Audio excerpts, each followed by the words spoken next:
Well, thanks very much to Kustasara and the Dharma Night team for having me. I feel like Dharma Night's a bit famous. Monday night Dharma is one of the first things I came to at the Buddhist Centre about 10 years ago when I first started coming, and so I feel quite honoured, really. And quite a fascinating, deep, even tricky topic that we've got this evening: how to recognise a Buddha. I hope I'll say something about the nature of the Buddha, at least, even if not how to recognise one in the street, or as my community fellows were saying at dinner, in a Where's Wally picture, where you don't usually find him anyway. So yes, I'll talk for, is it about 40 minutes, something like that? Yep. About how to recognise a Buddha, which is, as Kustasara says, the next chapter in Sangharakshita's commentary on the Diamond Sutra. So I'm looking at this edition, this volume of Sangharakshita's complete works, which includes his work Wisdom Beyond Words, which is commentaries on 3 or 4 Mahayana texts. Very, very good to have plain speaking commentaries on them, by the way, because they're very abstruse, deeply kind of metaphysical pronouncements contained in things like the Diamond Sutra, pretty much incomprehensible on their own and designed to be.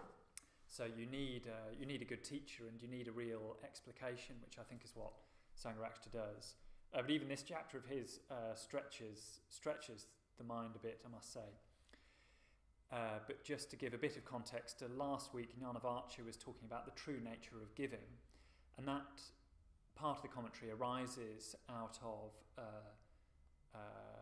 Subhuti asking, Subhuti, a character in the story, a disciple, asking the Buddha about the nature of giving and the gift and the giver, all of which were the subject of kind of quite philosophical discussions. What is the nature of a gift, and what is a giver, and how to receive a gift. And the subject very often is, how does a Buddha do that? So what they're really talking about is the nature of the enlightened mind, and what they really mean is, what does it look like when a Buddha gives or receives a gift? In other words, what is the perfection of generosity? So if we try to cultivate generosity as a virtue or an ethically positive attitude or action, we know what that looks like. It looks like us trying to sort of grow our boundaries and go beyond ourselves and give more, not just material things and money and so on, but give of ourselves, give our time and energy and so on. We're familiar with that practice, especially as Buddhists. It's the kind of, I want to say cardinal virtue, but that sounds like from another tradition. It's the principle and sort of deepest ethical stance of a Buddhist is generosity. This commentary is saying, what does an enlightened mind look like when it engages with generosity? So that's what Jnanavarcha was exploring last week, and what I'll be talking about is the next section, in which Subhuti and the Buddha, the sort of partners in this dialogue, are talking about how you recognise a Buddha altogether. So they're basically asking to start with, what does a Buddha look like? And there's a very famous traditional answer. But before I say more, I'll just read this section of the Sutra, rather. It's very brief. The references to the Lord mean to the Buddha, so that was one way of referring to the Buddha.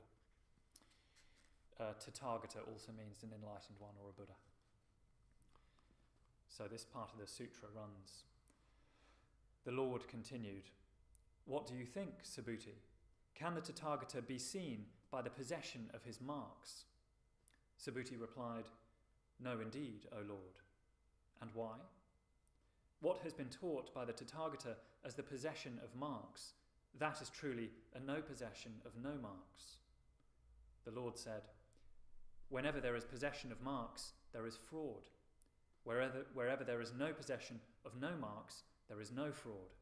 Hence, the Tathagata is to be seen from no marks as marks." So, that's how the chapter opens. By marks, they mean basically distinguishing characteristics. So it starts innocently enough by saying what are the distinguishing characteristics of a Buddha, or how is a Buddha to be told apart from other beings, from other humans. And then it goes on in true Diamond Sutra style to sort of smash that logic by saying real marks are no marks, and where there are marks there is fraud, which is all to do with the teaching of emptiness, which I won't try and even express, even in a nutshell, because I probably can't. But I think what it's always inviting you to do is look deeper than words and logic can take you. So even though the question says, by what marks do we spot a Buddha? The answer is saying,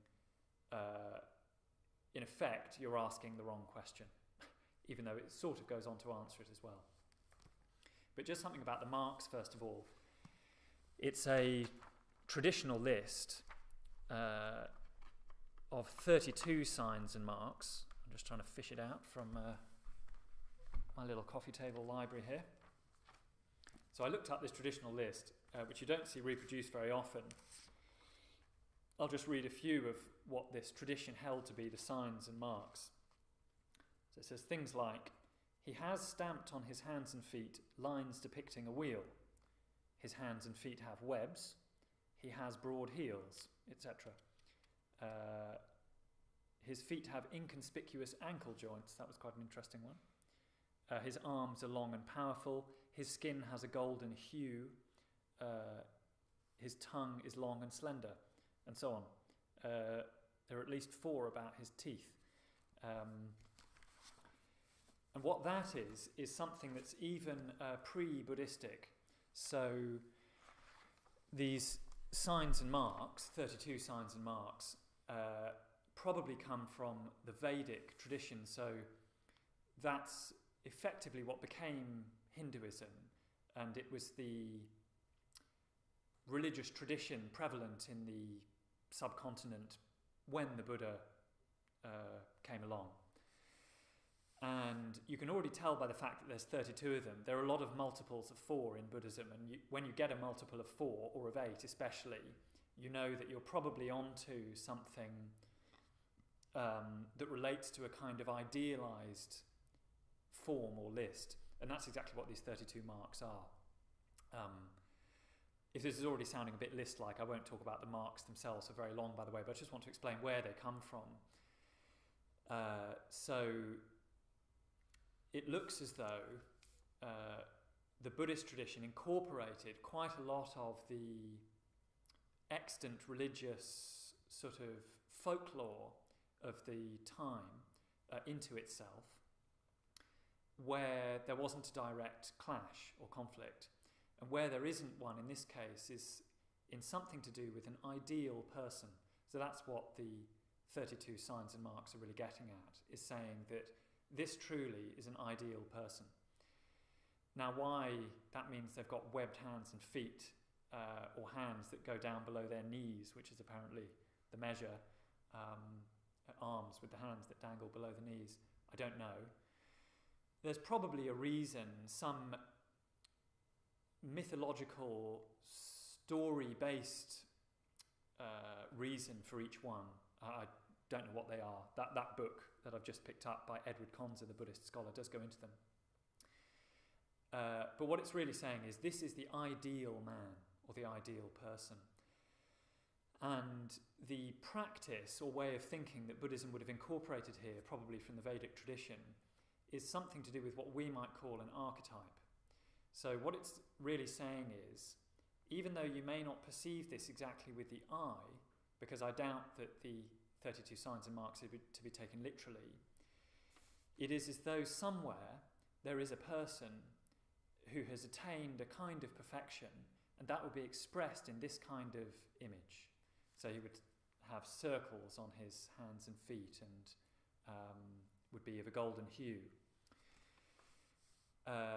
It's a little bit like, in the Western tradition, Socratic truth, where there's an idea that on a formless plane, i.e. one you can't perceive with your senses, there is, for example, a perfect circle. which has no imperfections or straight bits or wobbly bits on it, if you see what I mean, the perfection of a circle. And all the circles that we might draw or build into architecture or attempt on the earthly level are distant echoes of it or attempts to work towards it. So what this really expresses, this teaching of the signs and marks, Sangharakshita would say, is a view of humanity which, rather than being interested in the arising of a human form with consciousness from apes, is interested in discovering within this current form the sort of lines of a perfect being. In other words, attaining perfection ourselves.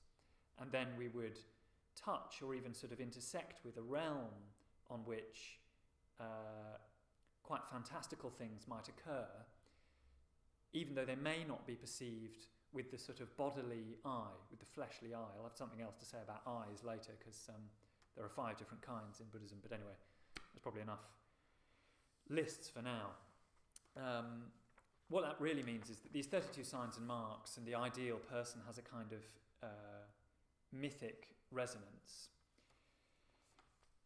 And I think it must be true that he didn't literally walk around with arms below his knees, because lots of people didn't recognise him as a Buddha. Famously, the first person who came across him after his enlightenment was quite uninterested in the fact that he was a Buddha. Said something to him like, "Good luck, friend," when the Buddha explained to him, "I am an enlightened one, I am one who has broken through, I have attained the deathless." The man who he's met says something like, "May it be so," which is the ancient Indian scriptural way of saying, whatever, good luck, see you later. So you couldn't necessarily tell a Buddha by these signs and marks, which are probably better understood as being on a kind of archetypal level of perfection that we're trying to attain to spiritually. But what I think that probably does get at for us is that there are differing levels of depth of perception of anybody. So our perception of a person could go deeper and deeper. I was thinking probably we've all been seen for less than we are, and that might be a familiar experience. The classic instance, of course, is where you're simply a body in somebody else's way. You know that way you might get overtaken in the street, where with their body language, a person may say to you, "You've been in my way and I've been waiting for you to get out of the way, and now I'm going to steer around you really fast, but just as long as you know you've been in my way." Or they just bash past you, getting onto a tube train or something, and part of the sort of little bit of hurt that can arise there, I think, is to do with the fact that we know, of course, we are so much more than a body in somebody else's path. So much more so that to ourselves, of course, we are life. We experience life itself, or what we call the world, through our own body and character and mind. So what we call life really is our experience of ourselves, and we are the whole of that to ourselves. And somebody else has just treated us like a block of wood that's in the way. But I think that can be less extreme as well. Of course, we can be seen as just somebody who does a particular job. We might even like to be seen like that. We might not like to be. Somebody from a particular country, even somebody of a particular age, which is very odd because, of course, time is always passing. So if we dismiss what somebody says because they're young, say, it's slightly perverse, given that there's nothing essential about that person that is young, because they're subject to time like everybody else. A more banal example, and slightly off the beam of this main story, I was trying to think of examples in my own life recently. Just last week I got a parking fine served to me. I'm very pleased to tell you, actually, I appealed it successfully. I got a letter just this afternoon from West Norfolk Council, who only took 2 days to respond to my appeal. And I was particularly pleased that they let me off the hook. Anyway, what happened at first was I came back from my drive, actually drove all the way home before I found the telltale yellow envelope under the windscreen wiper. Typed in the details when I got home, and there were about 9 photographs of the car and the position and all the places where the pay and display ticket could have been put and wasn't, just so they were really sure to prove to you didn't pay and display, if you see what I mean. Which is true that I didn't. I won't go into the reasons. I did actually pay for the parking space later, hence the successful appeal, but that's another story. And I had this reaction. I thought, I wanted to go up to the authorities and say something like, but it's me. I'm me. You know, I haven't done some bad thing. You know, they were. I slightly. I'm not having a dig at them. I'm confessing my own reaction, if you see what I mean, because I was at the time in a kind of violation of a parking rule. But anyway, I felt related to as simply the owner of this registration car, or even the borrower, actually, and somebody who had broken a rule. Do you see what I mean? They weren't interested in anything else about who I was, and why would they be? They're interested in, have you paid for your parking space? But I thought, oh, there's a little familiar experience of thinking, oh, I haven't been understood. I actually intended to pay and couldn't, and did pay later, and all those sorts of things. Probably my pride felt accused, you know. But that's just one little instance of not being seen. Of course, there can be much more serious instances. If you are misunderstood, it can be quite a painful experience. And to give another example from my own life, because I'm an introverted type by nature, which you might not believe from the loud voice, but it's true,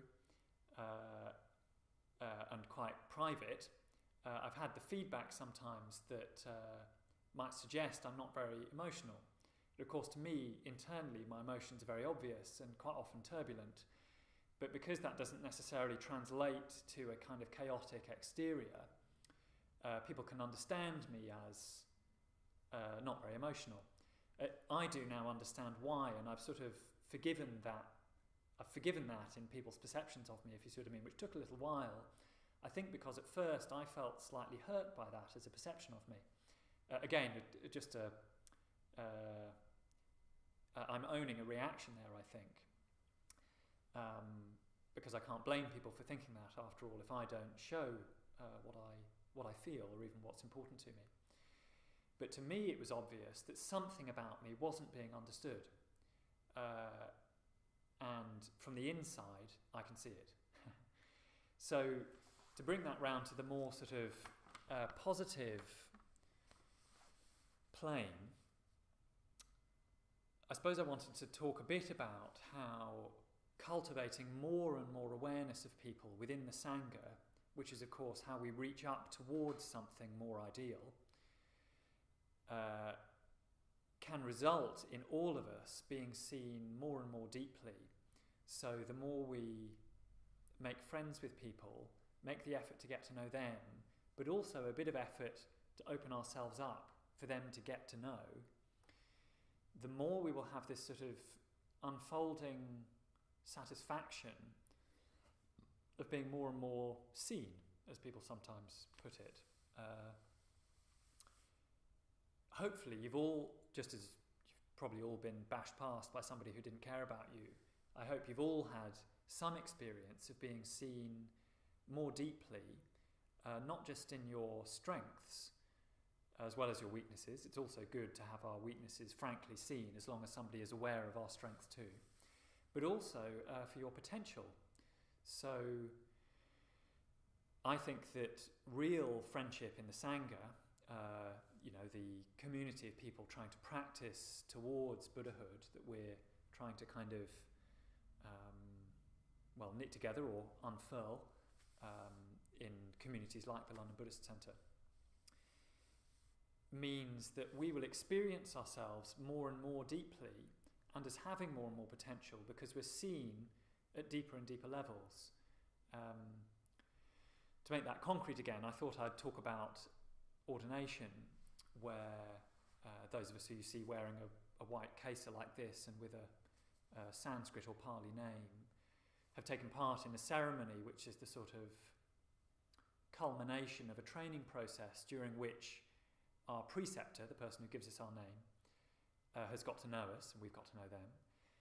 And they have seen in us the full potential that we have to practice towards Buddhahood and given us a name that, in a sense, crystallizes that potential. So, when I was given the name Prajnamanas, for example, which means he whose mind is wise, which I find very embarrassing to say, that was a naming of a potential in me to reach towards a Buddhahood that would have that quality, a quality of complete wisdom, the mind completely suffused with wisdom. Or Kuslasara, presumably your name means delighting in the skillful. Strength. Sara's strength. Aha, strength in the skillful, sorry, not delight. So strength in the skillful. Something like developing more and more strength, confidence, good qualities via what is skillful, which basically means aware of other beings, ethical. That's the kind of Buddha Kuslasara would become. And my experience of my ordination was that probably was, at least up to that point, the most deeply I had been seen by somebody. Consequently, it was quite a bracing experience, but also one full of love. So it challenged me because I was being invited to go further than I'd ever been by now stepping into a life, the ideal of which was to embody this name. But I was also being seen to have that potential. So there's one of the ways on which, or ordination is an expression of the way in which we try to cultivate this type of ever-deepening awareness of another human. So that moment where somebody ordains somebody, gives them a name, is a deeper seeing than ones we will often come across, of one human seeing another. So you could say that those humans in that moment are becoming more and more themselves and fulfilling more and more of their human potential. To go back to a Buddha, which is a slightly different matter, it is very difficult, I think, for an unenlightened human to see a Buddha fully, which might be why we don't perceive them with all these idealized signs and marks, and why it might be possible to be like that man who first met the Buddha in the road and wasn't very interested, in fact, wasn't the slightest bit impressed. Because ultimately to see a Buddha in the fullness of the enlightened mind may actually require an enlightened mind. So that's part of the puzzle, is that only a Buddha, perhaps, can truly see another Buddha in their fullness, in the same way that on our own plane, only someone who is becoming really, really more and more human can see another human fully. But there's still a very high ceiling on top of that, still much further that humans can go. So there's more in this story, there's more in the tradition about what type of eye we might be able to see a Buddha with. We might be able to see with the eye of faith, for example, and the Buddha may look more idealized at that point. We may be able to see with what's called the Dharma eye, or the wisdom eye. Eventually, what we're looking to see with is the Buddha eye, which of course only a Buddha can really see with. And it's at that point that there's a true meeting between Buddhas. We've got a practice to work towards that as well, imaginatively, which I'll come on to in a moment. But just to go back to this matter of attributes, which may or may not be physical, and what we can see, I thought I'd talk a bit about the Buddha being golden. So a rupa being golden. Actually, it was in the list of marks, wasn't it, that his skin is golden and glows. Anyway, here we have a golden Buddha figure. Otherwise, mostly in human proportions. It's got what's called the Bodic protuberance on top of his head. Always sounds a bit odd, that Bodic protuberance, but mainly a human form, but golden. And that's one of the most striking things about this rupa. Anyway, here are a few thoughts about the Buddha being golden and what that might help to see, because while external experiences can mislead, they can also point us in the right direction. So where, I don't know, assuming that because somebody is a certain age or from a certain country, they must have certain qualities, is obviously misleading. Looking more and more deeply at a person will give you clues and pointers through which you can deeply see them. So here's a sort of example of this according to the Buddha being golden. So the Buddha being golden doesn't, of course, represent monetary value. If you actually want to gild the Buddha, that will cost you something. But there may be something to do with what you could call spiritual wealth being hinted at. So gold being a precious substance and something that people, traditionally at least, will pay a lot for and is very, very valuable, might indicate something about wealth of an internal or spiritual kind rather than a monetary kind, which is the utilitarian version, or what can strike the eye. If you see gold, you think, gosh, that must be valuable. Gold can also be beautiful, but the spiritual qualities, cultivating wisdom or skillfulness, compassion, isn't just aesthetic. It's something deeper than the aesthetic. Although at the same time, the aesthetic may serve it. So while a beautiful Buddha figure isn't saying simply Buddhahood is beautiful, I'm sure it is, but that's probably also very inadequate. So the beauty of a golden colour, again, may be pointing you towards something, hinting only at something of what it would be like to have an enlightened mind. It's said to be complete bliss, although presumably even the word bliss doesn't cover it, because that would suggest something too ordinary. So thirdly, something gold emanates light.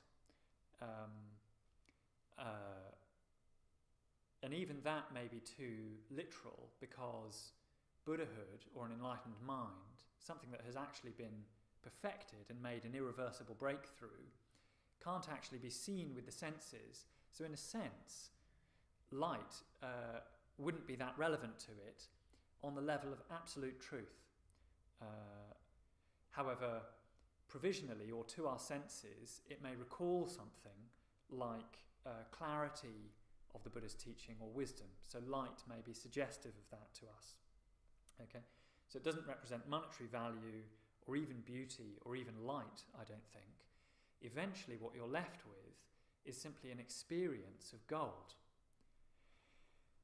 So that's part of what I wanted to leave us with in terms of recognizing a Buddha, is that you could make a statue of the Buddha that is gold, but even that is a kind of jumping off point for the mind. Okay, so the Buddha is golden. There's actually a line in a puja which simply reads, the Buddha is golden. Doesn't even say his skin is golden, just says the Buddha is golden. Again, it's meant to be evocative. It's not meant to stop at that or suggest that he's actually made of gold. But just one more avenue for that, which is our way of exploring it, and that is the visualization practices that when we're ordained we take on.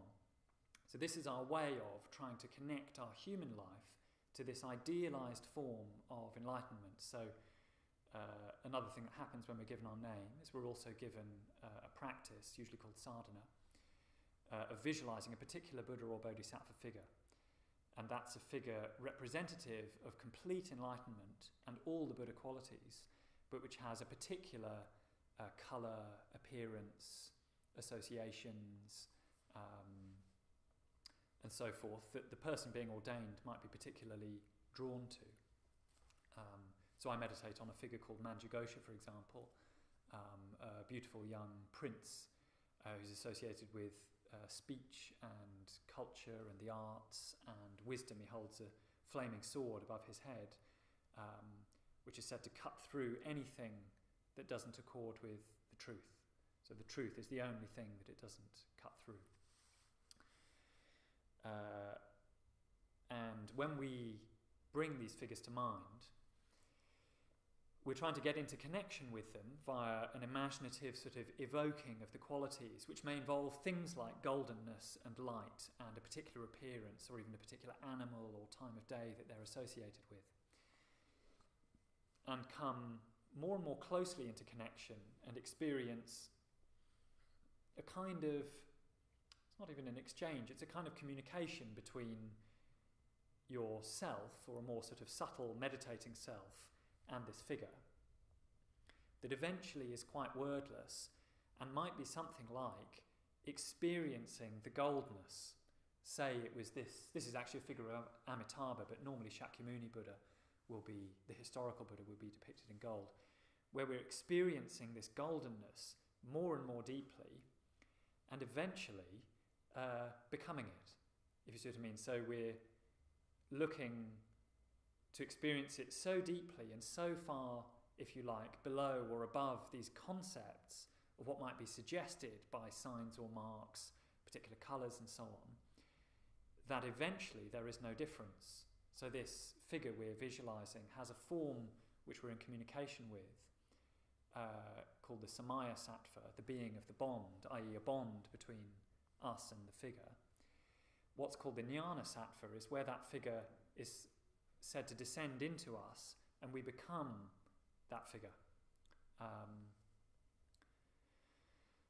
So it's through direct experience, what I'm really trying to say, it's through direct experience that we communicate truly with the qualities of what a Buddha really is. And it might be then that we can really see the Buddha. And who knows, he may then have this traditional list of distinguishing marks. But it would be only then that we can be in complete communication with that figure. And it won't be by developing lists of associations or qualities or attributes. It will be by experiencing it, like I say. There's a nice moment when we were setting up for this class. One of our team was showing another how to do the lighting for these evenings. We've got lots of lighting options here in the shrine room. And one person said to another about this light that we have above the rupa, let the Buddha glow. Just, I mean, in the hurry of 5 people setting up a room, if you see what I mean. Or did he say, let the gold glow? I can't remember, but it was a lovely line. And I thought that's what we're trying to do in this practice, is let the Buddha glow the golden colour. I think in this instance he meant don't overdo that bit of the lighting, but it did evoke something, because for me it seemed to say you mustn't go and assume you know what the glow is, or force a kind of glow, or come with a preconceived glow that you're going to try and shine onto the Buddha. We've got to let the Buddha glow. If we let that happen and sort of let that in, and through this kind of direct experience of connection with the Buddha, that in the end is how to become more like the Buddha, which is really what's meant by being able to see the Buddha. Okay, so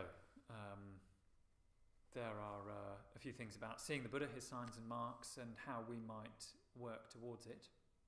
I don't know how we're doing time-wise, but Kusala Sara can give an indication. What would you? Mm-hmm.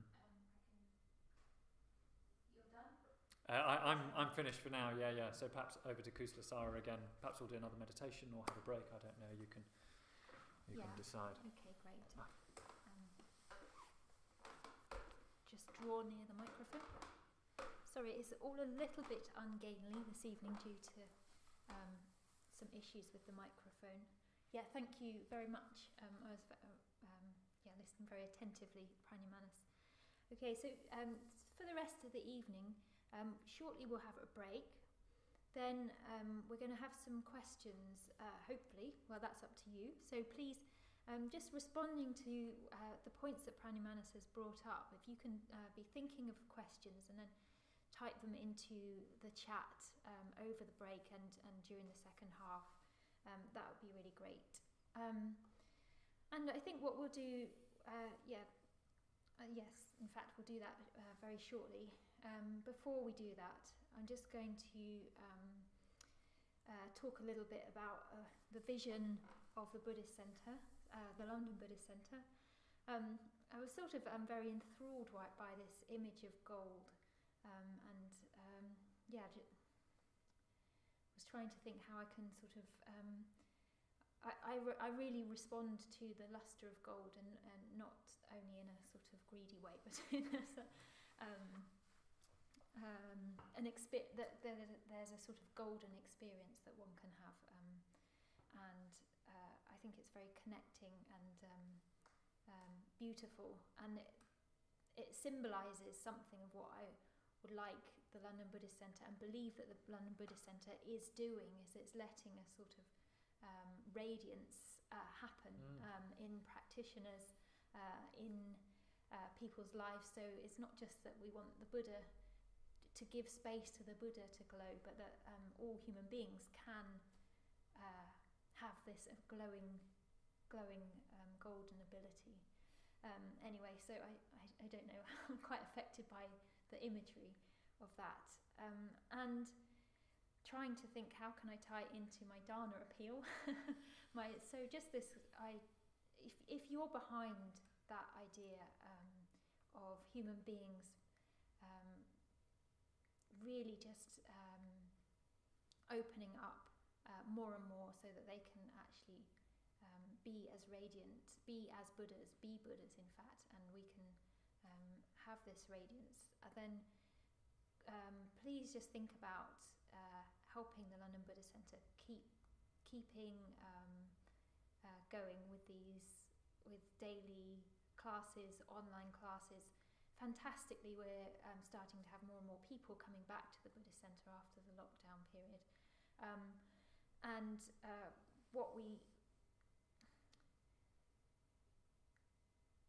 what I really value from the London Buddhist Centre is a sense of connection, and it's what I get from hearing you on the chat and knowing that people all over the world, people nearby, coming in, all are connecting around the Dharma. It's like, I don't know many of you.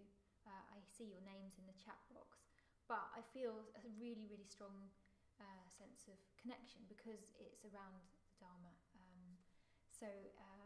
Just if you would be, if you can think about making a donation, the links will appear under the whatever you call this, us, under me and Prajnamanas somewhere down there. Make a regular donation if you can. That would be excellent. Just to, we rely completely on donations. The London Buddhist Centre is not a business. We rely on generosity in the way that our tech team are volunteering their time. Prajnamanas and I are joining because we want to. We're not being paid in any way to do this. So yes, do think about that, and let's